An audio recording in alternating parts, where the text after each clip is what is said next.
오늘 말씀은 사무엘하 11장 1절에서 15절까지 말씀인데요. 1절에서 9절까지만 읽도록 하겠습니다. 그 해가 돌아와 왕들이 출전할 때가 되매 다윗이 요압과 그에게 있는 그의 부하들과 온 이스라엘 군대를 보내니 그들이 암몬 자손을 멸하고 라빠를 에워쌌고 다윗은 예루살렘에 그대로 있더라. 저녁 때에 다윗이 그의 침상에서 일어나 왕궁 옥상에서 거닐다가 그곳에서 보니 한 여인이 목욕을 하는데 심히 아름다워 보이는지라.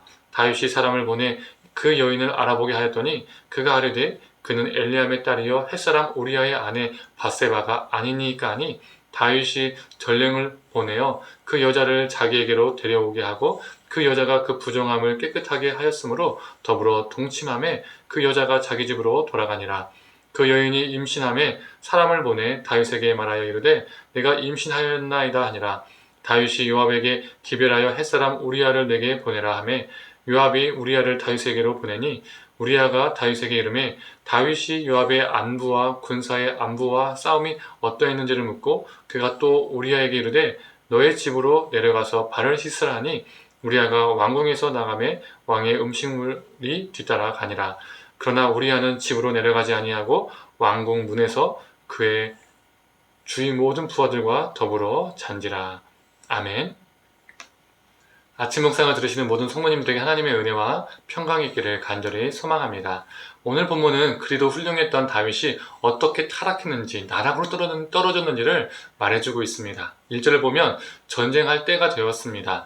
그러나 다윗은 출전하지 않았고 예루살렘에 그대로 머물러 있었습니다. 그리고 2절을 보면 저녁이 되어서 그는 침상에서 일어났습니다. 저녁이 되어서 침상에서 잘 준비를 하고 있었던 것이 아니라 일어났다는 겁니다. 즉 자신들의 신하들이, 자신의 군사들이 한참 전투를 하고 있을 그 낮 시간에 다윗은 쿨쿨 자고 있었던 것이죠. 그 나태함, 그 안이함 속에서 유혹이 들어왔습니다.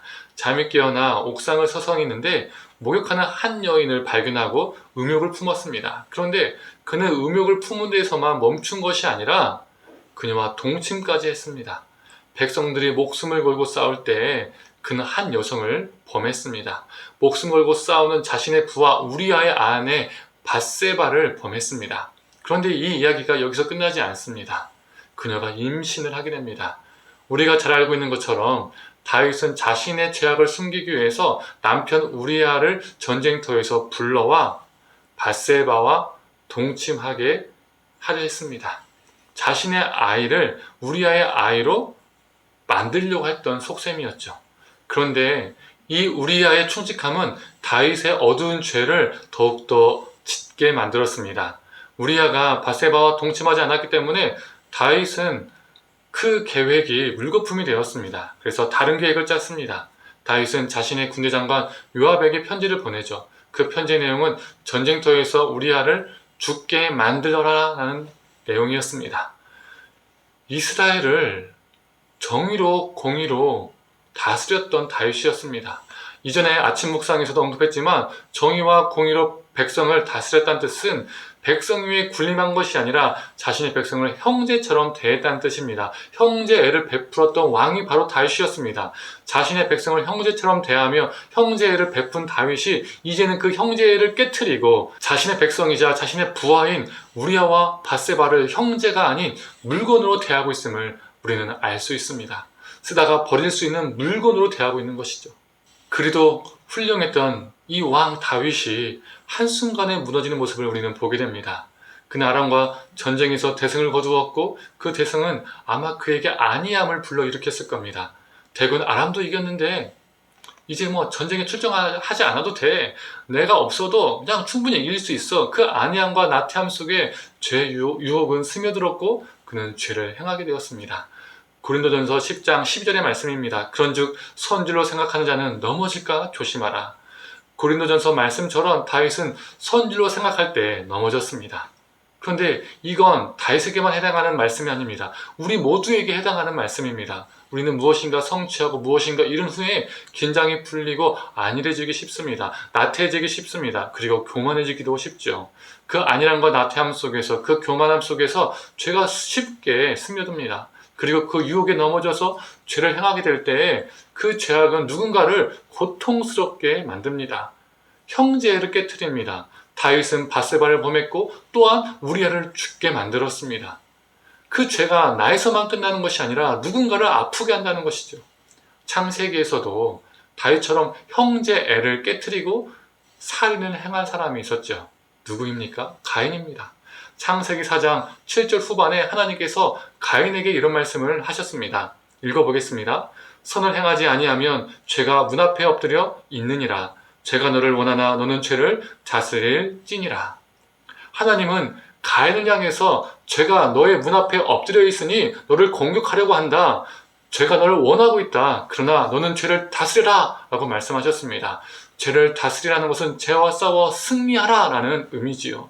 하지만 가인은 이 하나님의 말씀을 무시하고 아벨을 죽였습니다. 다윗도 밧세바를 범했고 우리아도 죽였습니다.